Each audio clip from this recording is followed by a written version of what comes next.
I just think it's so convenient and it's wonderful. And the fact is that because I cook so late at night, during the summer, I end up staying up till midnight. Hi, Todd and Erin, Daily Stream. How are you? So basically, winter is my favorite time of year because I have a porch, which means I can take food that is hot that I've cooked and take it and bag it in. We call it the white trash winter kitchen. It works for us. Awesome. It works for us. No, it's so cool because you can do that. Otherwise, there's food everywhere. yeah, so pot roast. And sometimes the raccoons find the pot roast and they're super No, they happy don't. about it. So No, they everybody's don't. getting something. Because if they tasted it once, they would never leave.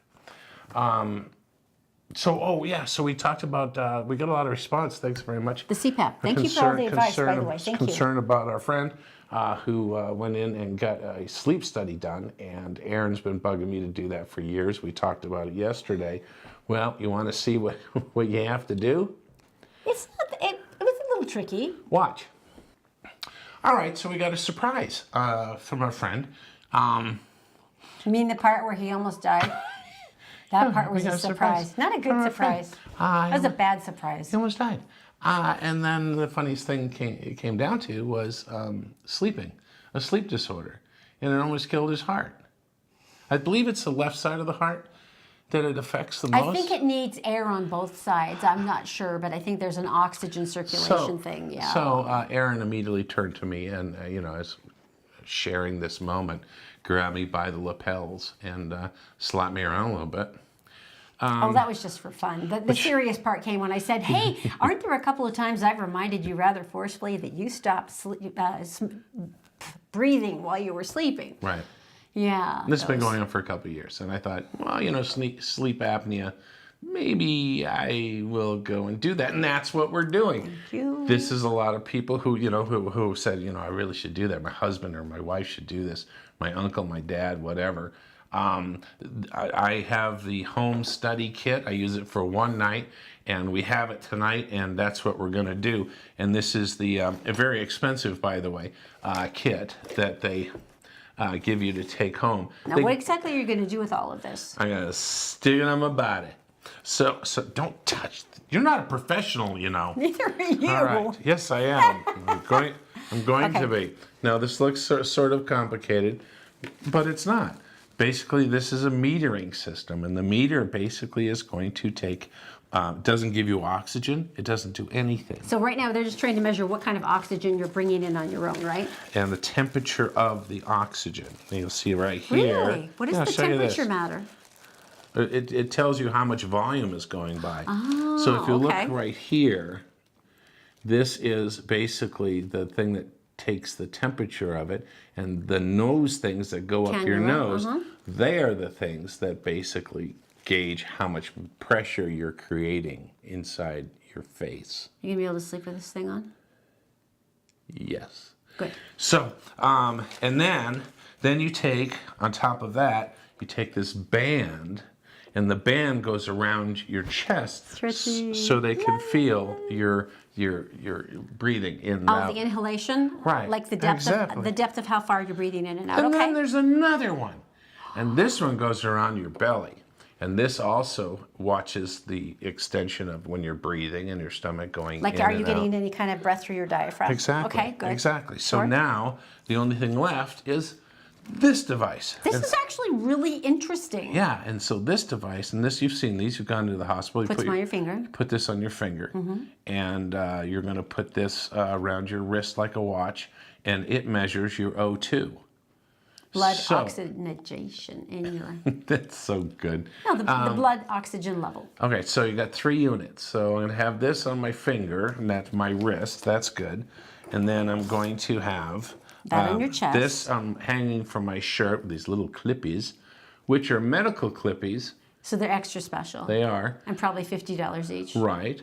And most insurance covers most of this, by the way. Good. Yeah. And so anyway, we're going to find out. Now what happens is we take all this mechanical stuff. I have it back tomorrow by 10 a.m.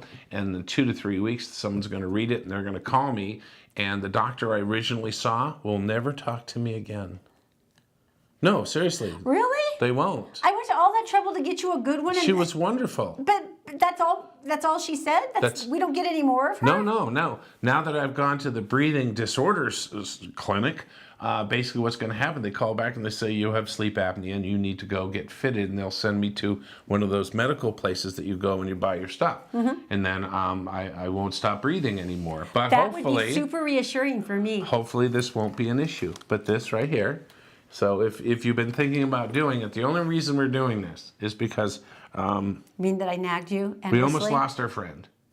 And the fact that if this has been something on your mind and you've been tired and there's all these kind of things. Brain fog, fatigue, a lot of things go along with it. There's a huge amount of things that Difficulty concentrating. I had no idea. Wife's interrupting all the time. Memory. I had no idea. What's your name? And so all I'm saying is that it's not a big deal. I'm going to do it tonight, and we'll let you know how it went. And it's just, it's kind of a cool thing. We'll see what happens. You don't interrupt all the time. Thanks, honey. Just most of the time. Turn the camera off so I can smack you, and there's no witnesses, okay? I'm never turning the camera off. This is like a reality show. The house will be under camera surveillance 24/7 so Todd Don't doesn't let die. her hurt me. Yeah. Well, that's kind of a catchy title. Don't let her hurt me. .com. All right. The Todd and Erin Daily Stream is brought to you by PC Laptops, with desktops and laptops starting as low as $7.99 with a lifetime parts and service warranty. They fix phones too. Go to PCLaptops.com. Hey, welcome back to the Todd and Erin Daily Stream. This is kind of interesting. I actually got a couple of things on Facebook. Brenda wanted to know, now that you showed the setup, she wanted to know how it went that night. Oh. And I'm here to tell you, it was very exhausting, at least for me, because I had to keep sticking the nose It's thing. hard. Well, no, I felt bad though, because I could always tell when you were trying to pull it off in your sleep, because the sides, the adhesive on the side of your face Right. would crinkle, and then I'd have to get the Right. thing back on and loop it around your ears again. Let me say this. You're trying to figure out where you can sleep, and you can't sleep on So your you sides. don't want to dislodge anything. You're But like, you're moving stuff around, and you have slept the same way probably for. Oh, remember when we all used to sleep on our tummies? Oh, it how was I an miss adorable that. time. And now it's just uncomfortable. So you're Plus, changing. my face looks like 6 miles of bad road, and I got all this sheet and wrinkle in it. Yeah. So now, and so you're going to have to change that. But let's weigh the options, okay? So Breathing. a new, like a CPAP or something that I'm probably going to end up having, or death. So you got, hey, this is hard to get used to, death, or oh, this is inconvenient, death. So this is, you gotta keep, I read people and they go, well, I didn't like it, so I stopped using it. Death. Well, one person really said say something Stroke. scary. He goes, you know how you always hear about people dying in their sleep? He goes, no, they died because of sleep apnea. And then that was the one that hit me the hardest. I'm like, because how many times have you read that in an obituary? Oh, he died peacefully in his sleep. Yeah, Oh, did he? Death. Yeah. So, Mask. all right. Set all that So- aside. okay, so- Let's move on. Now, tell me first about the Sweden. Oh, this is a so cool. Swedish Do you- lottery? No. Is it a lottery? No. Explain. No. Okay. Do you remember when we had Photocop here? Mm-hmm. People were up in arms. Like, what is this thing doing? It's That's unfairly marking me basically- as speeding. You've seen it. We've Though had I them on our was. street all the time. Speed limit 25 miles an hour. You come down, it goes 35, 35, 35, 30, 31, 30. Except for we live on a really steep hill, so the mountain bikers use it as a clocking device, and they see how fast they can go, which is 46 miles an hour, by the way. Anyway, That's the horrifying. old photocops, they would snap a picture of you. And it would register how fast you were going. And so basically it's a cash machine. And that's kind of why they got rid of them. They still have them in places around the United States. People are like, oh, I lent my car to my friends. Think of every bad, like, doorbell video camera picture and all that stuff. Think of that. Think of the worst bank picture. super accurate. The worst 7-Eleven picture. Here's the camera they use. They can see you. They can tell what through the windshield. They know the headline on your iPad that you're reading something. If you're on the phone, they can tell you what you're wearing. It's that good, And then some people go through and they go, oh, No, we still got you. So anyway, in Sweden, they use them quite a bit. And so they decided to like try to chum up to the locals. So they decided they would randomly put in a system where a car would be coming down, and if it was going under the speed limit or the speed limit, it would just randomly take a picture of the car. Like, how nice. This is a person Right. obeying the law. Here comes That's a a speeder. lovely thing. There you go. Oh, slower guy. Yeah. That's nice. Take a picture, right. And then basically they would put them in a pot, pick one out, and then they would give the guy a prize, the woman a prize for going the speed limit. And they would use the money then from the collected speeding tickets, I don't know what they gave and they them. would do a cash prize, according to the story, yeah. Is it, and some fish, because it's Well, Sweden. it's lutefisk, which is even more intense. Which was a Lutefisk. that's penalty. It's a white fish. It's not a good thing. There's some marinating involved. So cash prizes for going the regular speed limit, I just think it's pretty cool. I still wouldn't get any of it, but I love the idea of it. That's lovely. We've got people signing up and getting tickets for the psychic fair.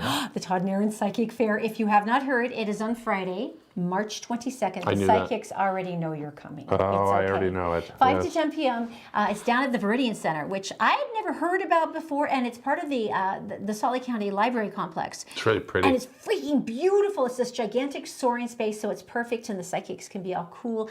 We're having breakout sessions like on building your own psychic skills and letting go of past wounds and hurts so that you can grow this year. Really cool breakout stuff. And you can see more details if you go to our Facebook page. Yeah, you can find it on our events page, or just go to Todd and Erin, and you can also go to the Todd and Erin DailyStream.com, and then we'll have a list there of like all the psychics are coming. And if you want to get your tickets, there's direct links to either one of those to Eventbrite where you can buy tickets. They're only $5 each. We have another vendor because we always Oh, cool Magic vendors, Star. so you can do like shopping and stuff. Magic Star, Nikki's one of my favorites. She's so creative. She does these unbelievable, beautiful body herbs and holistic Oh, right, thingy right. bobbers, but she Right. also has a great sense of humor. Like for Halloween, she made these bubble bath blood bags that were just like in the hospital, and then you turn the little thing and it like drips out all the bubble bath, and you've It got all was these foam. hilarious, actually. It was really, and Yeah. remember the little witch's cauldron, and it bubbles over. So I can hardly wait to see Oh, what she's cool going to come stuff. up with for this. It's going to be So amazing. if you're looking for tickets, where do you go? It's very easy. You can just go to Eventbrite and look for the Todd and Erin Psychic Fair, or you can just look for it on our Todd and Erin page, or go to toddanderindailystream.com.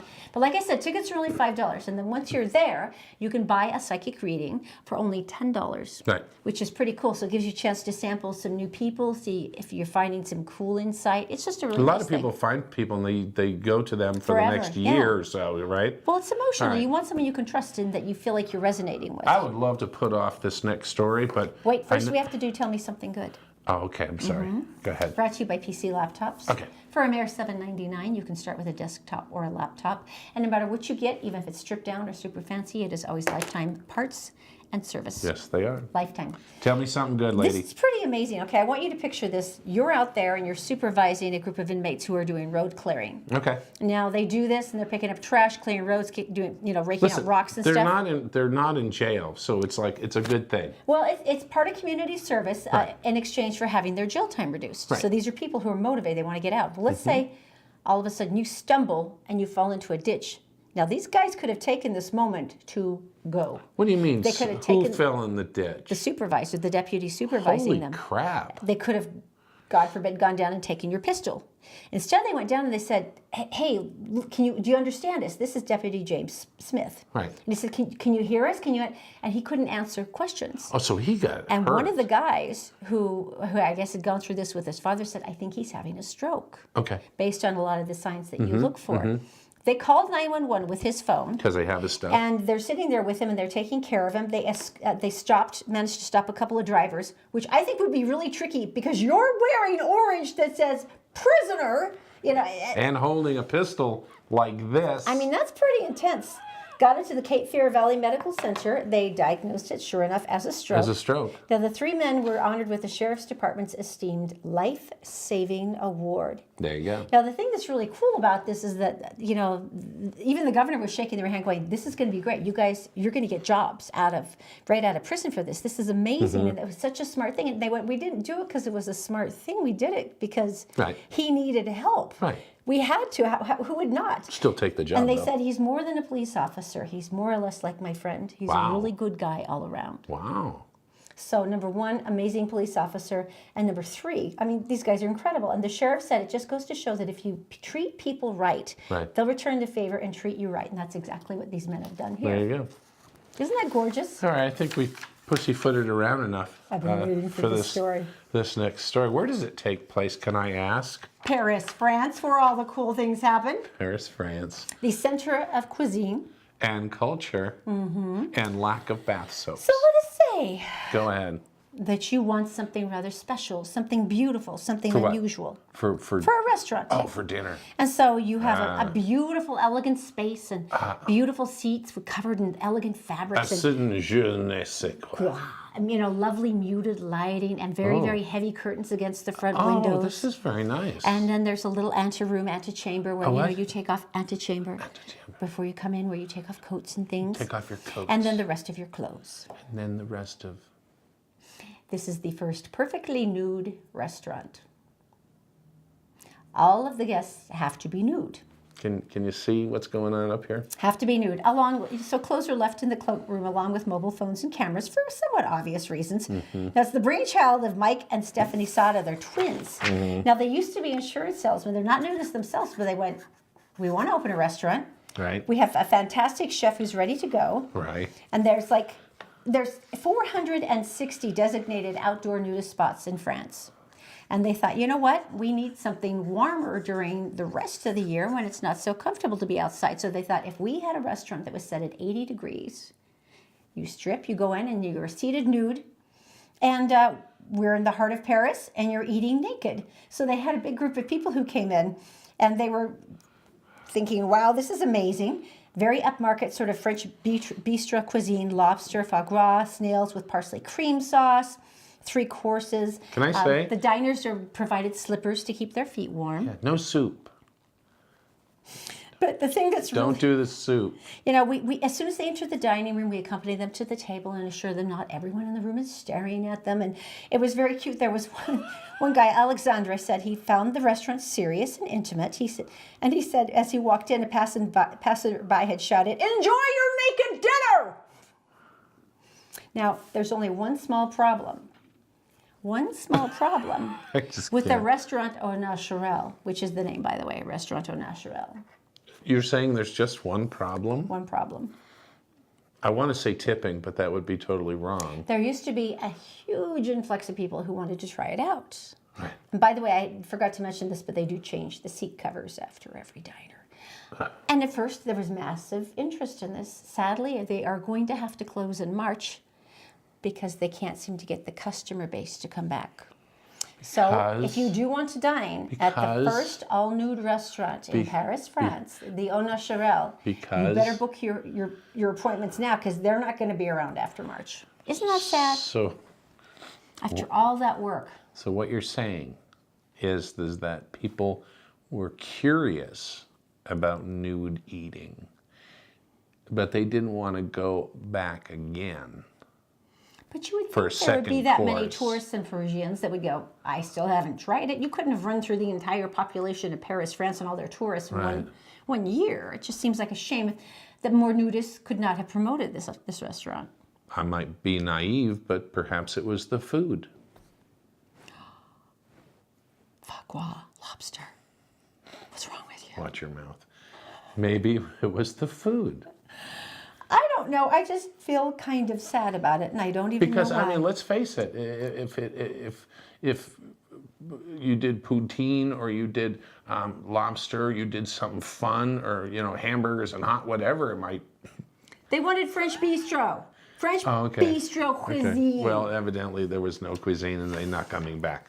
I will tell you something though. I did take a look at the restaurant's website, and it is hysterical because every picture they have are very young, fit people with delightfully flat stomachs holding their fur going.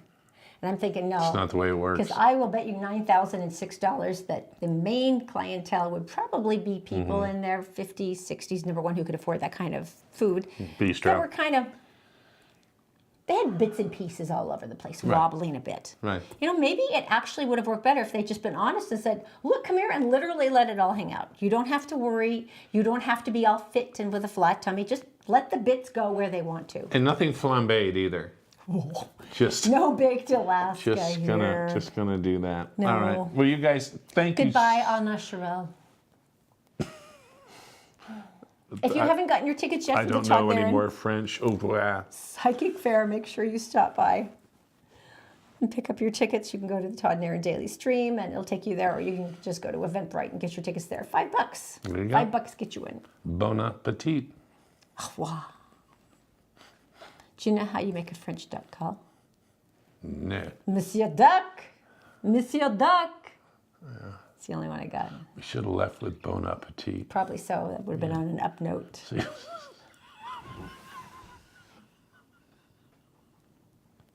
I know I'm 12. I know I am. See ya.